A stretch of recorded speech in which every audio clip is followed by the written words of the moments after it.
ele acha que eu continuo otimista com o país. Exato. Depois do meu retorno da Europa para o Brasil e é isso. Antes de apresentar o Luiz, quero dar o bom dia para o Cadu. Bom dia, Cadu. Bom dia e boa tarde também, porque esse programa vai passar à tarde na sexta-feira. Exatamente. Bom dia e boa tarde para todos. E todas aí. Todas, né? É isso. Como vai, Luiz? Seja bem-vindo. Agora eu fiquei até na dúvida do bom dia, boa tarde, mas enfim. Bom dia, boa tarde. Mas independentemente disso, eu estou muito feliz de estar aqui com vocês, Cadu, Fabrício. É um prazer a gente debater aqui temas que são sempre muito relevantes para a sociedade. Então, a todos os ouvintes da Nova Difusora, ao pessoal que está no YouTube, mais uma vez, muito obrigado pelo convite. O Brasil e o mundo todo, né? Porque nós temos ouvintes aqui na Inglaterra, Alemanha, Austrália, Nova Zelândia, Estados Unidos, Canadá, América do Sul, Argentina, Uruguai e Chile. E temos pessoas na Bahia, que hoje Salvador completa... Hoje é aniversário de Salvador, né? Quero parabenizar Salvador, mas sexta-feira já não vai ser, né? Minha homenagem a essa cidade que eu tenho um carinho especial. Mas durante o programa eu falo mais sobre isso. Mas antes de qualquer coisa, eu quero apresentar o nosso convidado, né? Dentro do projeto do Garden Project Brasil, como o Luiz, além de amigo, foi cliente, também a gente já teve experiência profissional junto no passado. O Garden Project sempre está buscando pessoas disruptivas para debater o país, né? E sem rasgar seda aqui, né? Porque ele sabe que eu não tenho essa mania, né? Às vezes sou um pouco, né, direto. Mas você executou uma revolução importante no mundo corporativo e principalmente nos maiores varejistas do mundo. Eu acho que isso agrega muito valor para o projeto, porque como eu discutia com o Cadu ontem, nosso intuito é juntar-nos com pessoas que são disruptivas, que fazem uma revolução, né? Dentro do nicho do e-commerce, dentro do nicho do varejo, dentro do nicho enfim, do varejo ampliado, da indústria, do atacado. Então, nosso intuito é estar junto com pessoas que fazem a diferença. E você, como executivo, Luiz, sem rasgar cedo, você sabe que a gente não tem essa necessidade, teu papel foi muito importante como trajetória, que começou lá em Curitiba, no HSBC, no Hong Kong Shanghai Bank Corporation, e veio para São Paulo nessa empreitada, nesse desafio de fazer uma revolução que foi extremamente útil para o Carrefour, eu acho que até de exemplo para outras empresas. Então, acho que a gente vai poder contar isso, porque quem ganha é o consumidor, né? E analisando a questão da cultura, de você entender a cultura, entender o ser humano que está do outro lado, né? É muito bacana, porque tem muito a ver com o DNA da nossa startup. Sim. Porque muitos erros acontecem, até nas universidades americanas, justamente sobre a questão do erro de achar que o customer service não é um customer experience, por exemplo. E a gente vai debater isso. Então, o que é melhorar a performance de seus negócios? Você, ouvinte, que estará nos ouvindo na sexta-feira, espero que esteja o tempo bom como hoje, né? Todos os impactos positivos da transformação digital no atendimento ao cliente, como ela pode impactar na sua satisfação e no sucesso do empreendimento. Por quê? Porque o nosso foco ajudar o empreendedor a ter sucesso, seja ele quem for, a grande empresa. A gente está discutindo ontem de dar consultoria, dar suporte em ESG para grandes companhias no Brasil, que é um desafio, mas a pauta ESG como está nos Estados Unidos hoje, não só restrita à parte ambiental, mas também a parte de diversidade e de outras pautas. Antes de tudo, apresentar o Luiz Gustavo Souto para os íntimos. Gustavo, além de amigo, já pude, enfim, tivemos trocas profissionais no passado, né? E esperamos ter no futuro também. Luiz Gustavo Souto é formado em Administração e Comércio Exterior, tem MBA em Finanças e Especialização pela FDC, e seus 30 anos, nos seus quase 30 anos de experiência profissional, não entregando a idade dele, claro, né? Luiz Gustavo Souto acumula passagem pelo HSBC, onde atuou por 20 anos, ocupando as posições de superintendente multichannel e superintendente regional retail. Há quase 10 anos na companhia, já completou uma década já ou não? Já completou, setembro, né? Faz 10 anos. 10 anos. Há quase 10 anos na companhia, Luiz Souto é CSO do Banco Carrefour e Customer Service do Carrefour. Tem várias... acabou acumulando... O Noel deixou uma pessoa de confiança, né?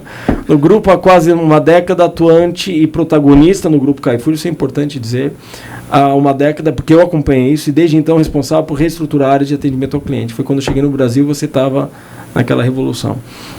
Mas na esteira da estratégia de organização, unificar todo o serviço, a Luísa acabou assumindo a responsabilidade por todo o pós-venda e atendimento da companhia no chamado One Carrefour Customer Service. Você pode também depois contar um pouco dessa experiência que eu acompanhei, mas talvez o ouvinte, o empreendedor não. Um grande projeto de integração que permite que o cliente chegue não isoladamente em unidade de negócio, mas a única empresa, quer dizer, olhar o Carrefour como um todo, né? Na minha opinião, uma revolução contemporânea e essencial hoje no capitalismo moderno, né? Onde a gente vê muitos erros de companhias, estações de rádio e TV, empresas de companhias aéreas, enfim, onde não tem essa preocupação com o cliente e o cliente fica horas e horas tentando um atendimento que, até na área financeira, né? Sem citar nomes, a gente chegava a conversar muito sobre isso, inclusive na época, a dificuldade de você ter contato, de ser atendido, né, a tempo, enfim. É isso. Luiz Souto, meu amigo Gustavo, apresente-se ao nosso ouvinte de todo o Brasil e o mundo que está nos ouvindo hoje. Obrigado, Fabrício, mais uma vez. Obrigado, Cadu. Então, boa tarde. Boa tarde. A todos os nossos ouvintes. Bom, depois de uma apresentação dessa, né, acho que me resta apenas dizer que eu sou um felizardo em poder estar participando desse processo transformacional que a gente vem como parte integrante lá no Grupo Carrefour. Atualmente, a minha posição, quando você mesmo falou, meu background, assim, meu histórico é do mercado financeiro, desde trainee do Banco HSBC, então fiz a minha história bastante no sul do Brasil e mais ou menos uns 11, 12 anos atrás eu vim para São Paulo, né? E ainda pelo HSBC e na sequência então eu fui para o Banco Carrefour. É importante, assim, acho que poucas pessoas sabem, mas o Banco Carrefour hoje é a maior fintail, né, do Brasil. A gente fala ali fintail de uma conjunção entre fintech e retail. Então o Carrefour, né, é o maior varejista alimentar, o mais relevante varejista alimentar do Brasil e que possui um banco próprio, né? Que é o Banco Carrefour, posição essa que eu atuo hoje como um dos diretores e do comitê executivo do banco. E eu me recordo, para a gente começar a debater um pouco sobre esse processo de transformação, que iniciou no banco mais ou menos ali em 2017. Foi quando eu cheguei. Né? Em 2017, quando a gente começou a procurar conteúdo, começou a estudar sobre o processo que todo mundo fala de transformação digital. Né? Hoje, depois dessa jornada, o Banco Carrefour é a unidade de negócio do grupo mais transformada, né, no processo mais ativo de transformação digital, mas evidentemente o grupo todo está nessa transformação, todas as unidades de negócio do grupo. Lembrando mais uma vez a todos os ouvintes que o grupo ele tem o seu braço que a gente chama de atacado, atacarejo, cash and carry, que é com a marca Atacadão, né? Temos toda a parte de multiformato do retail com os hipermercados, supermercados.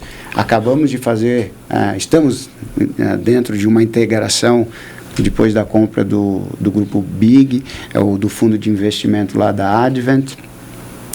Temos todo o braço digital com a nossa plataforma do e-commerce.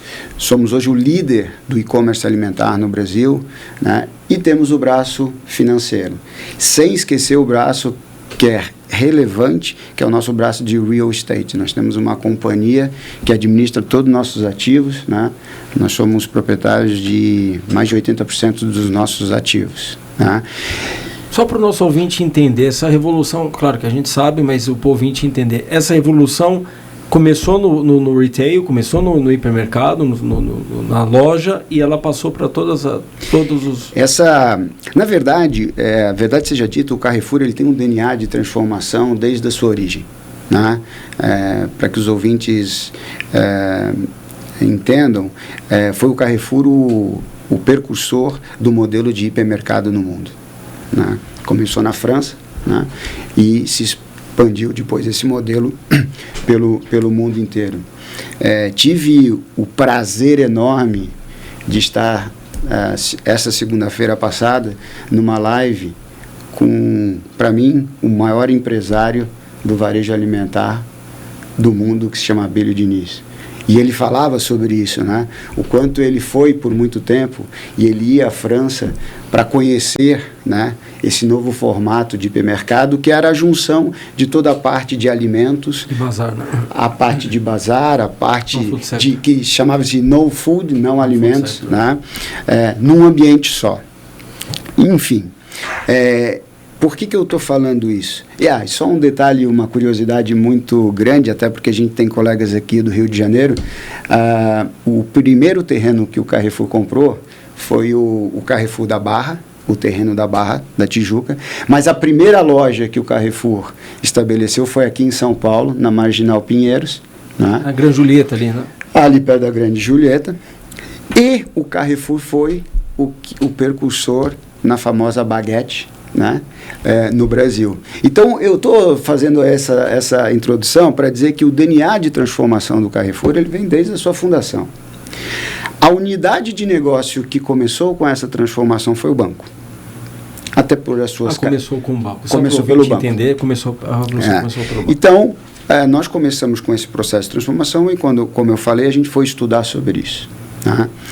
E o mais interessante, eu fiz inclusive uma imersão no Vale do Silício, e o mais interessante foi que se falava muito de transformação digital, até porque isso se iniciou nas Big Techs mundiais, né?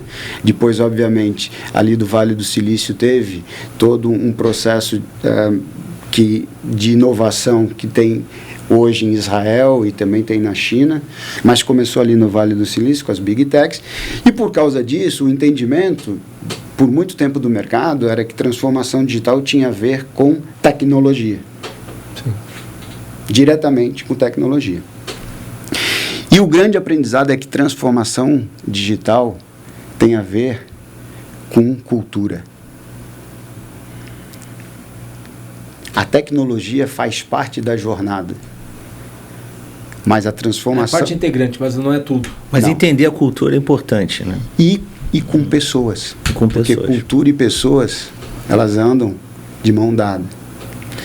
Então, esse foi o grande aprendizado que a gente teve já no início, porque... E quando eu conversava com o mercado, todo mundo, me lembra, assim, as pessoas vinham falar comigo, queriam me oferecer ferramentas de tecnologia. Apenas. Isso, na prática, não é uma transformação. Tá? Isso é uma digitalização.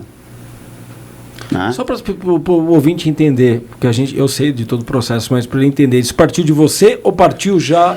Ou foi uma idealização com a Paula? Foi... Nada nada acontece apenas por causa de uma pessoa. Assim, foi uma ideação, tipo uma startup. Vocês tiveram uma ideia lá. Isso foi uma discussão em grupo. E todo o trabalho feito até então é um trabalho em grupo. Né? Não é o Luiz, isso, aquilo, não. Isso é um trabalho de um grupo enorme. E hoje na companhia isso... está de uma forma abrangente, disseminada, né? Com diferentes jornadas, com diferentes frentes de atuação. Mas eu digo que, quando a gente começou no banco, a gente, por ser uma unidade de negócio até menor, né? E aí vem aqui a primeira dica, né? Quando a gente quer fazer uma transformação, comece pequeno, né? Porque parte do processo de transformação, ele parte do princípio que você vai errar. Né? Então, comece pequeno, para que você, com isso, tenha aprendizados, né? E esses aprendizados, eles enriqueçam o seu processo. No nosso caso, nós começamos, e é engraçado isso, de uma maneira, começamos até de uma maneira mais intensa em Customer Service, por um motivo assim, até que não foi planejado, né? Questões internas na companhia. Eu até então respondia para a área de Customer Service exclusivamente do banco. E por essa situação específica, eu fui atender a uma solicitação para lá um processo de, a gente chama de due diligence, né? Do Customer Service do varejo, porque até então as coisas eram extremamente ciladas, né? E por causa dessa situação... Eram fatiadas, né? Quer dizer, exatamente. E por causa dessa situação, a gente viu ali uma oportunidade, e a gente fala isso, que no mundo de transformação a gente fala, era uma visão moonshot, assim, a gente pensou na Lua. Por causa dessa pequena oportunidade, a gente pensou, cara, eu acho que existe aqui uma janela de oportunidade para que a gente possa transformar numa das maiores empresas brasileiras, sim, a forma de atender o cliente.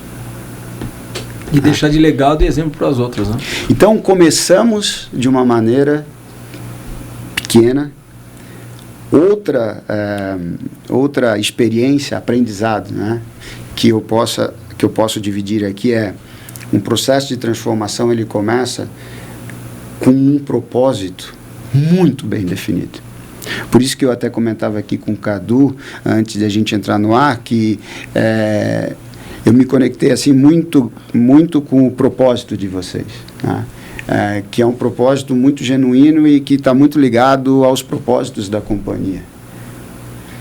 Então, você tem que ter um propósito muito forte. Experiência do usuário consistente, né? É que eu falo que o nosso cliente tem que ter uma experiência consistente, ele tem que ser impactado. E é aquilo que você sempre dizia lá atrás, em 2017. Exato.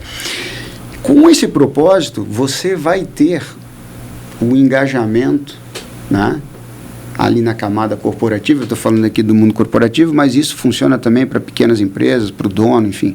Você vai ter ali, da camada que tem ali a tomada de decisão. Então, estou falando aqui numa grande companhia de um COMEX, de um comitê executivo. Você tendo esse propósito e você tendo o engajamento inicialmente desta turma, sim, são os primeiros passos para você começar um processo de transformação. Ligado, de fato, a um trabalho fortíssimo cultural na empresa. Após isso, você começa a construir jornadas, tá?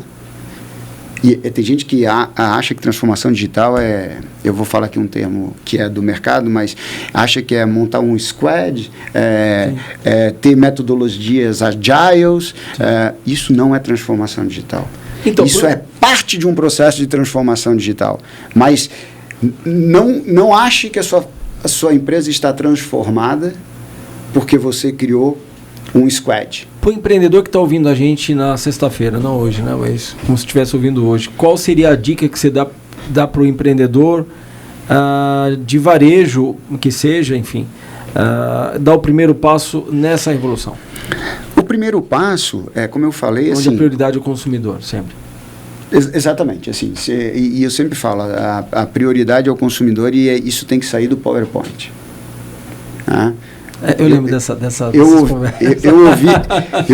Eu ouvi muito no mundo acadêmico, customer-centric, tudo é focado no cliente. No PowerPoint é bonito, mas e na prática? Então, para o pequeno empreendedor, se esse é o propósito dele, essa é a missão dele, ele tem que olhar para o seu negócio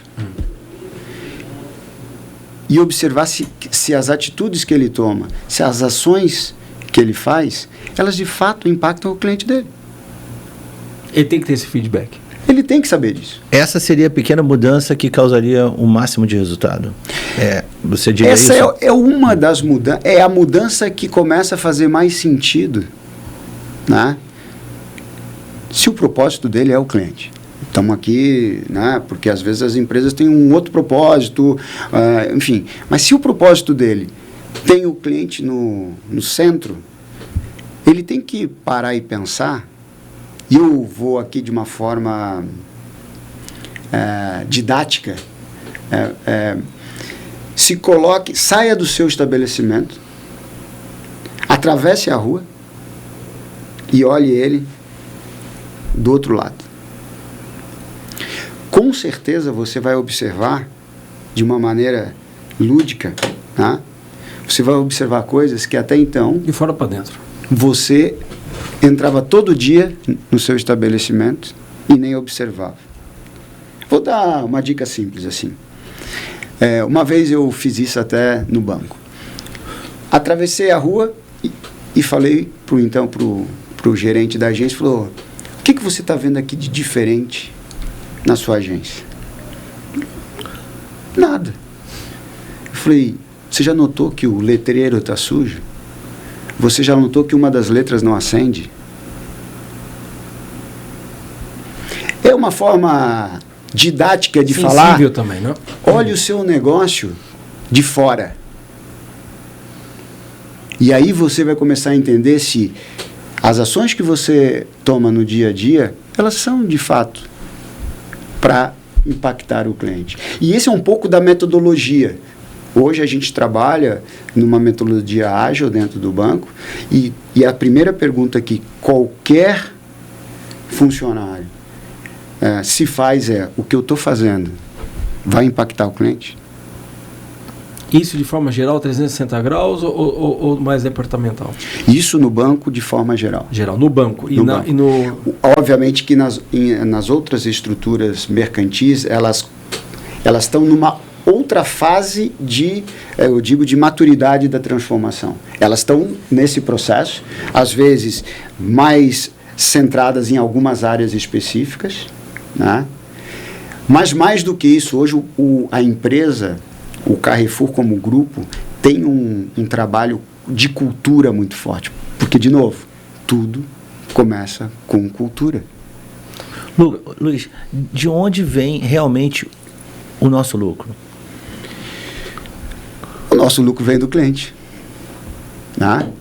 Assim, eu sempre falo, e agora eu vou fazer aqui uma analogia ao cliente interno, eu lidero um time de 4.000 pessoas. Né? Só 4.000 pessoas? O meu maior ativo são as pessoas. São essas pessoas que, espalhadas pelo Brasil inteiro, que fazem as coisas acontecerem e que, no final, lá, de uma forma um pouco mais racional, a gente vai dar o lucro. Né? Não, assim, eu sempre digo que o lucro, o resultado, é um efeito colateral do que você acredita e do que você faz. Porque tem que haver no mínimo, uma coerência, né? Que é o que você fala e o que você faz.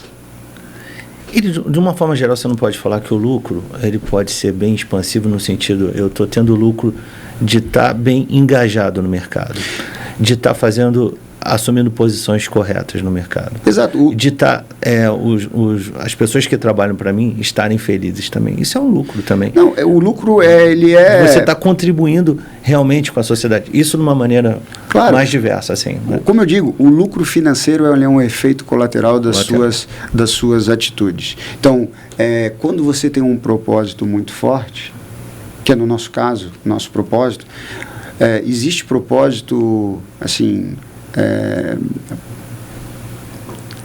tão forte quanto você levantar todo dia e pensar, putz, eu estou indo aqui para ajudar a transformar ou revolucionar a alimentação no mercado brasileiro, para buscar uma alimentação saudável cada vez mais para a população, a um preço justo. Existe, sim, dentro desse negócio... Fornecedores com a pauta ISD, enfim. Exato. Dentro da nossa atuação, cara, assim, é um propósito fortíssimo. Não, e é tão bom fazer parte de um grupo que você acredita, né? Eu trabalho ali, eu acredito nas ações da minha empresa. É tão bom. E o banco, ele segue com como é que eu democratizo, Isso. né? O crédito. É bom assim reforçar e até aos ouvintes entenderem, o Banco Carrefour hoje, ele está em 6º lugar dos maiores emissores de cartão de crédito do Brasil. A gente só pede para os 4 primeiros bancos, os mais tradicionais e os maiores bancos, né? E aí a gente tem uma fintech na frente, né? E é o Banco Carrefour. E até então ninguém conhece o Banco Carrefour. E eu sempre digo, assim, obviamente, existe toda ali uma construção da marca para que a gente possa engajar cada vez mais novos profissionais na empresa, mas o nosso objetivo não é a divulgação da marca. A marca é maior, né? A marca é o grupo, né? O nosso objetivo é a inclusão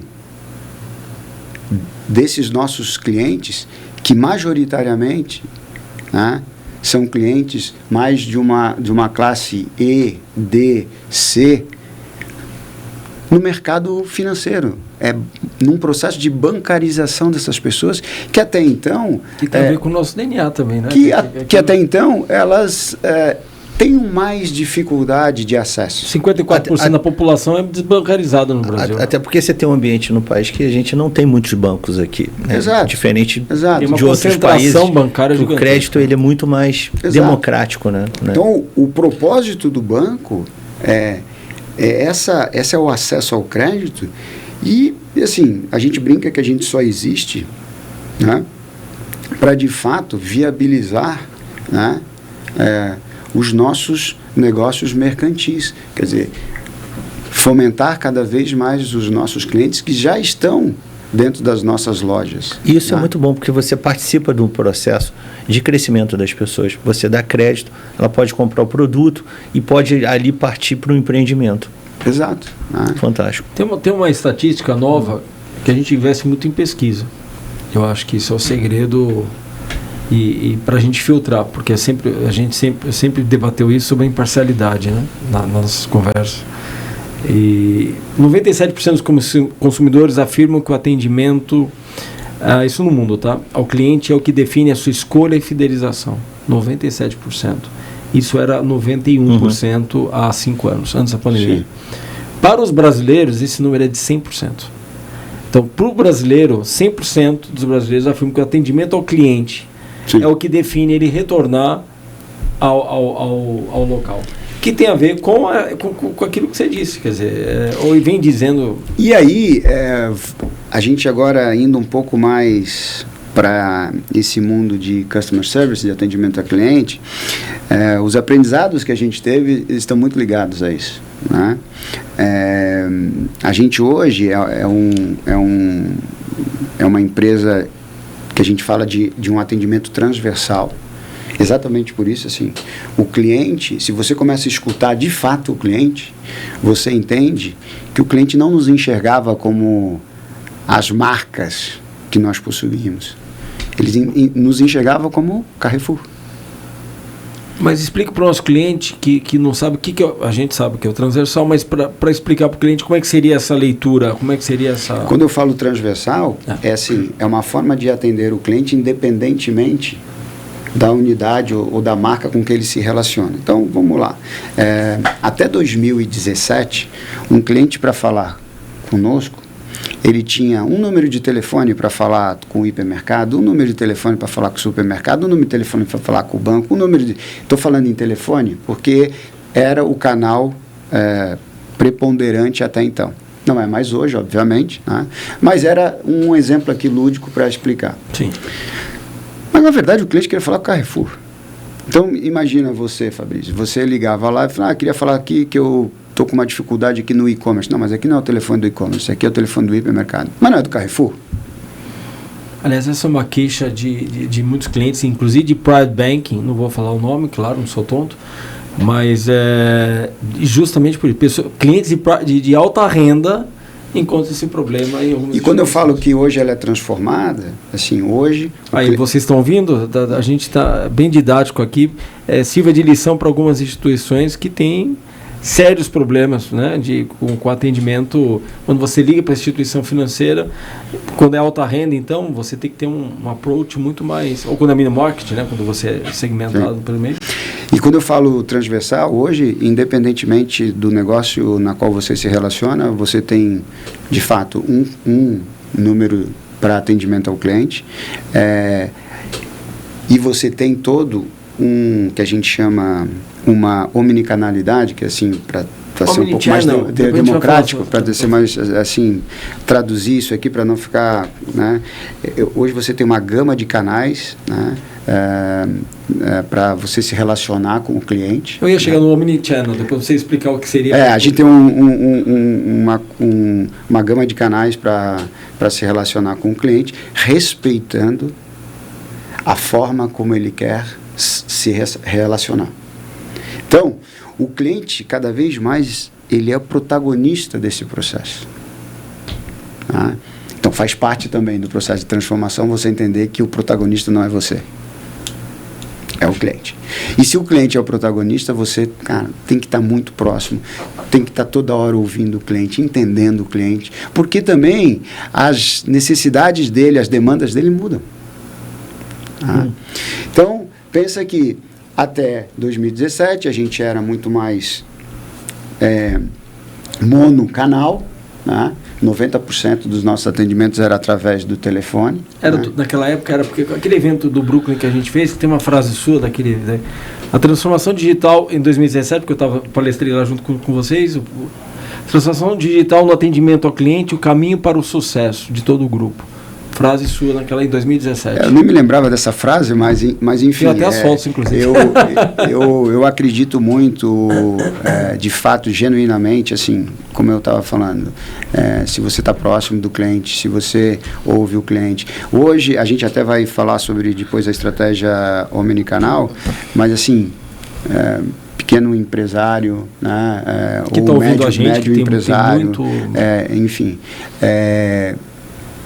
esteja sempre muito próximo, né? Esteja sempre muito atento aos movimentos. Né? Nesse sentido, você acha que a gente consegue se adaptar ao mundo com a mesma velocidade que ele muda? Você acha que é possível isso? Você ter essa... Eu acho que assim, a gente tem que entender o que é mudar, né? Porque, basicamente, as necessidades do cliente, dependendo do seu negócio, eu diria que elas mudam até de forma periférica, né? No caso da alimentação, você precisa se alimentar. Né? Assim, obviamente que aí é um passo também da transformação digital, que é o processo de dados. Né? Obviamente, quando você cada vez mais consegue organizar os dados, você tem muito mais velocidade, né, para acompanhar o movimento do cliente, né, no sentido de o que ele está consumindo agora, o que ele deixou de consumir, por que ele deixou de consumir, enfim. Isso faz parte de um processo da jornada de transformação. E como é que seria esse processo? Só para o nosso ouvinte entender, como é que você mensura isso na prática? Você, por exemplo, como é que você observa esse behavior, o comportamento do Eu vou dar um exemplo assim, dica muito prático. Ainda é prática de mercado, no mundo de varejo alimentar, você fazer divulgação promocional, né, de uma forma massiva. Né? Então, você vê lá promoção do produto X, do produto Y, para todo mundo. O futuro vai ser cada vez mais você ter um processo customizado. Mas para você conseguir fazer isso, você tem que ter uma governança dos dados, né, muito boa. E, gente, se a gente parar para pensar, o que a gente está falando aqui é o caderninho do seu José da padaria de 30, 40 anos atrás. Sim. Sim. Que todo mundo fala do CRM, né? Que ele sabia, né, o que cada cliente comprava. Eu acabei de vir de Marrocos, né? Eu sei, e tive uma experiência lá que parece que eu retornei há 100 anos atrás, né? Quando eu visitei dentro das cidades amuralhadas lá. Dos estudantes, aquela lá que você de moto. Eu visitei dentro da cultura, eles têm lá o forno coletivo. Sim. Né? E a pessoa que até hoje assa o pão, assa o peixe, assa os doces, ele conhece todas as famílias que vão lá. A mercadoria as pessoas deixam lá semi-prontas para assar, não tem nome. Não está com nome, família Cadu, família Fabrício, não está. Ele sabe, pelo produto, quem é de quem cada produto. Interessante que eles me falavam que, inclusive, se você quer saber alguma coisa das famílias, fala com quem assa o forno. Nossa. Inclusive, se você quer conhecer uma moça, quer saber sobre a família da moça... Tratamento melhor não há, Luiz. Fale com o cara, a pessoa do forno, porque ele conhece a história de todo mundo. Então, eu estou fazendo uma regressão aqui no que a gente está falando nos mundos atuais, né? Assim, é isso. Isso numa escala menor. Eu fico pensando o seguinte, sendo advogado do diabo, né? E numa empresa multinacional, por exemplo, claro. Como é que você consegue humanizar essa relação com o cliente? Claro que uma outra frase sua desse evento: antes da tecnologia vem a cultura. Foi uma frase sua em 2017. Vamos fazer quantos anos? Então, eu não estou mentindo, porque eu estou falando aqui em muitos momentos sobre cultura. Sobre cultura, não. Essa foi uma frase sua do nosso evento. Estava o presidente do Atacadão, estava todo mundo lá naquele dia. E antes da tecnologia vem a cultura. Como é que a gente consegue, até para o ouvinte, até para o empresário que está ouvindo, porque tem empresários, a imprensa está ouvindo a gente na sexta-feira, como é que seria a dica que você dá para trazer essa experiência do Marrocos, que é formidável, que acho que é o que situa a gente como ser humano, como consumidor, porque o que privou durante a pandemia, essa sensação péssima de só focar no e-commerce, que eu sempre fui contra. Aliás, eu fui muito criticado na época, porque eu fui contra de uma empresa, uma multinacional americana, não posso falar o nome, e aí está com problemas hoje. O que você acha, esse empresário que está ouvindo a gente, que você é o primeiro passo? Posso pegar um gancho no que você falou? Por favor. Porque o que a gente observa nas empresas hoje, os empregados não ficam muito tempo. É bom quando a gente vai no supermercado perto de casa ou numa padaria, sim, e a gente conhece o cara, ele passa a nos conhecer. Né? Eu já sou conhecido em São Roque inteiro. Mas só que no mundo corporativo, nas empresas, a gente vê uma rotatividade muito grande nos bancos, nos supermercados. Sim. Então a gente fica impessoal, porque a gente nunca vai encontrar os mesmos lá. Isso não seria um bom trabalho de se pensar no futuro, de você colocar pessoas que realmente querem ficar um tempo ali para conhecer as pessoas. Não, essa preocupação que a gente está falando aqui com os clientes, ela não é diferente quando você fala do seu cliente interno, que estamos falando aqui dos nossos colaboradores. Né? Essa preocupação, inclusive, já existe. Né? Assim, é genuína. Não estou falando aqui exclusivamente do Grupo Carrefour, mas eu observo isso no mercado, as empresas procurarem cada vez mais buscar esse engajamento. Né? Eu diria que tem muitas metodologias para se aplicar nesse sentido. Para vocês terem uma ideia, da mesma forma como a gente fala em falar com o cliente, entender o que o cliente necessita, enfim, tem N metodologias. Né? Eu poderia citar aqui, por exemplo, o NPS, né? Que é uma metodologia para você medir ali a questão mais de promotor da marca, né? do cliente. A gente aplica essa mesma metodologia de forma interna, que a gente chama INPS. Né? Então, cada gestor, né, sabe dentro do seu time qual que está sendo ali a temperatura, qual é a quantidade de promotores, né, que estão engajados, e aí você tem que fazer um plano de ação, você tem que fazer um trabalho nesse sentido. Mas voltando à sua pergunta, ligado Tudo bem, às vezes numa empresa pequena, isso. Como fazer isso numa empresa... Eu acho que é o grande desafio de uma empresa de transporte aéreo, por exemplo. Numa empresa maior. De novo... Se estiver ouvindo a gente, pronto, é a dica. De novo, começa por um processo, assim, que eu vou bater muito nessa tecla, porque, assim, é o fator decisivo para o sucesso ou insucesso. Tá? Que a cultura da empresa ela esteja atrelada à missão e ao propósito da empresa. Tá? Porque todos os movimentos que as pessoas vão estar fazendo faz sentido. Então, aquela preocupação do atendente num check-in, então, você deu um exemplo aqui de companhia aérea, né? Se aquele colaborador ele não tem conhecimento da cultura, se ele não está dentro da cultura da empresa, provavelmente você vai ter um ponto de fricção. Ele está no front desk, né? E só lembrando uma coisa, isso não inibe das empresas errarem. E nós nunca negamos isso.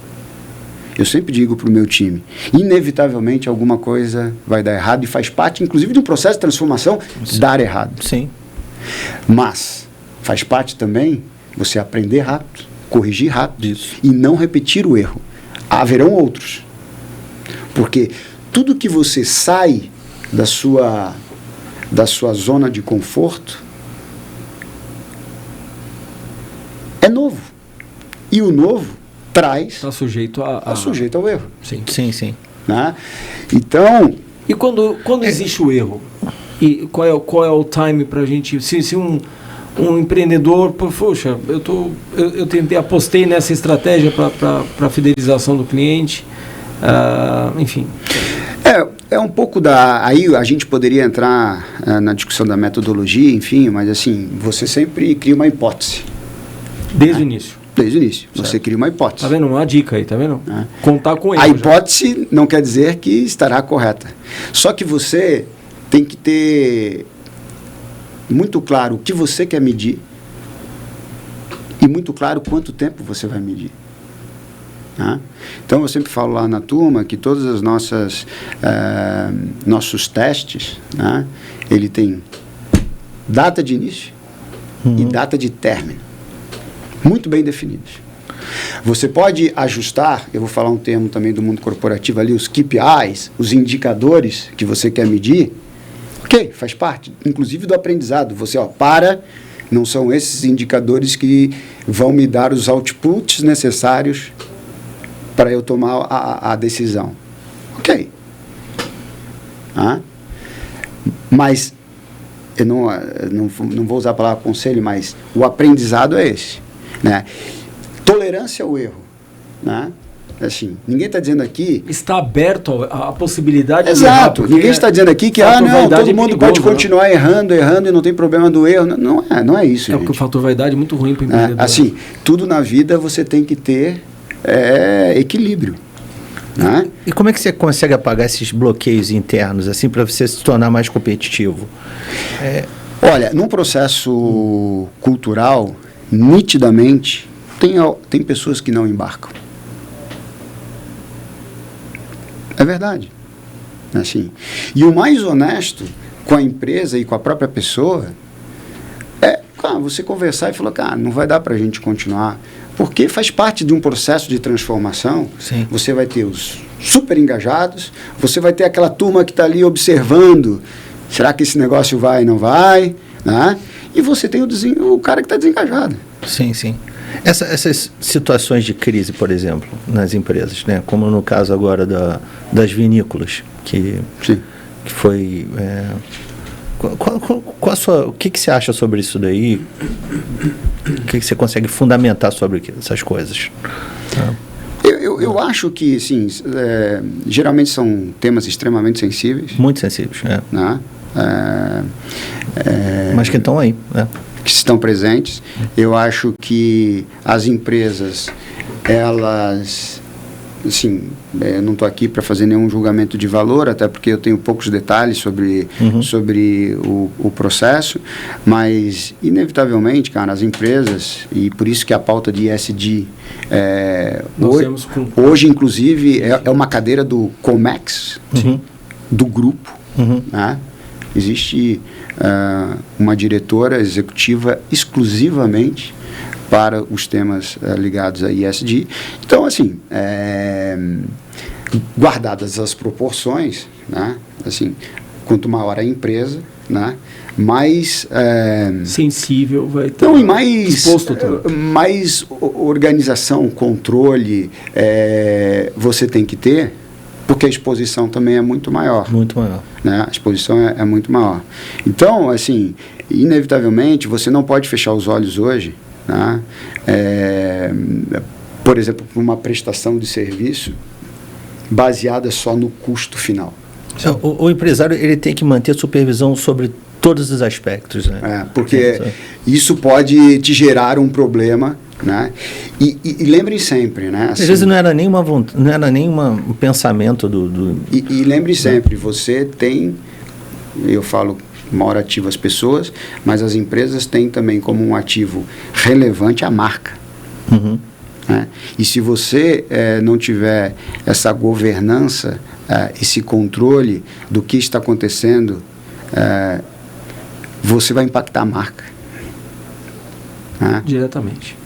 E para muitas empresas, assim, a marca é tudo. Né? Claro. Infelizmente, a gente já está caminhando para a reta final, né? Eles nos deram 5 minutos ali para a gente falar de mais. Eu acho que tem tudo a ver com aquilo que a gente debateu em 2017, naquela oportunidade, que, como você disse, a revolução começava ali. Eu lembro que até a Paula, no final da palestra, ela falava sobre isso, você reforçava essa importância da cultura, de ter um olhar muito especial sobre isso, e eu tomo nota dessas coisas. Por quê? Porque a revolução começa sendo disruptivo. A disrupção, ela está na atitude e no pensamento disruptivo. Sim. Eu acho que fica o exemplo, não apenas do seu ponto de vista corporativo, mas as relações ficam melhores, o consumidor sendo melhor tratado, ele tendo uma boa experiência, ele faz bem para a empresa, ele fideliza, né? É que o comandante Rolim dizia na TAM, né? na antiga TAM, de estar recebendo os passageiros na pista do aeroporto de Congonhas, era um detalhe pequeno, né? Mas que fazia toda a diferença. Sim. Eu posso dizer isso porque a empresa não existe mais, hoje é uma outra empresa, né? Enfim. E ele dava uma balinha para cada cliente, lembra do ponto aéreo? Para cada cliente que adentrava o Fokker 100 e depois os Airbus A319 e 20, ele dava uma balinha para cada. Uma balinha daquela não faz diferença, né? Eu acho que não pesava para o bolso do... claro que não pode ser 880, como era a Varig, por exemplo, que você tinha um serviço de bordo que estava entre os 3 melhores do mundo, que você tinha a classe econômica e serviço de primeira classe. Eu acho que esse meio termo, como você falou, o equilíbrio, ele é importante. Eu acho que você dá uma boa experiência. E como você disse lá atrás, e está repetindo hoje, e a gente sempre debate quando a gente está junto, é a questão do equilíbrio, de você proporcionar essa boa experiência para o consumidor, porque você retém esse consumidor, e você retendo esse consumidor é bom para a companhia. Sim. Eu acho que, assim, eu concordo, acho que, mas eu adicionaria a esse equilíbrio a uma relação transparente. Assim, é o que eu digo para todo mundo, assim, a gente vai errar, né? Vai acertar, sim. E quando errar, vai genuinamente buscar aprender com o erro, sim. Corrigir rápido, né? Sim. As pessoas falam o limite do erro. O limite do erro é o tempo que você precisa para aprender sobre aquilo. Porque se você continuar repetindo os mesmos erros, você, assim, o processo ali não está gerando nenhum tipo de output. E tem sempre uma máxima assim do Peter Drucker, né, que é o pai da gestão moderna, né, que ele, para a gente sempre se fazer aquela pergunta, assim, a gente abriria novamente esse negócio? que a gente poderia fazer diferente? Sim. Não, então, sempre se perguntar. Sempre que você tiver essa relação super transparente com o cliente, eu acho que até no momento mais delicado, né, ele vai te dar um voto de confiança. Sim, claro. Ele vai te dar um voto de confiança. É verdade. Então, eu acho que isso que faz assim, transformar as empresas, independentemente, né, do tamanho, do histórico. Verdade. Olha o Carrefour, uma das maiores empresas internacional do mundo, e se provocando. Sim, a todo momento. A todo momento. Eu fui testemunha disso. E buscando sempre, assim, como é que eu posso estar mais próximo dos nossos clientes, como é que, sabe? Nós temos 1 minuto. Eu quero agradecer a presença do Luiz Souto, amigo e parceiro profissional. A gente sempre troca figurinhas, é sempre saudável, sempre importante essa troca de aprendizado mútuo. Eu acho que a gente aprende, enfim, eu acho que isso, o fato de você estar aqui hoje é importante para os nossos ouvintes e agrega muito valor para a startup, tá? Para o nosso projeto, para o nosso podcast. A gente está dando o primeiro passo, né? Quero agradecer a sua disponibilidade com a tua agenda louca que é, né? Que isso? Um abraço à Marina, né? que a Marina faz tempo que não, né? A Estefânia, se estiver ouvindo, a Estefânia está ouvindo a gente ou não? Provavelmente. Estefânia, um abraço e vamos combinar um vinho, hein? A gente tá certo. Cadu, muito obrigado pela... Eu agradeço também, em nome da Garden Project, em nome da Rádio Nova Difusora, a sua presença. Agradeço ao Grupo Carrefour, que nos concedeu uma hora de trabalho sua aqui conosco. Dia. Mas eu tenho certeza, Luiz, que a gente ajudou bastante gente, com fatos reais, né? Com a visibilidade que você deu sobre tudo. Obrigado.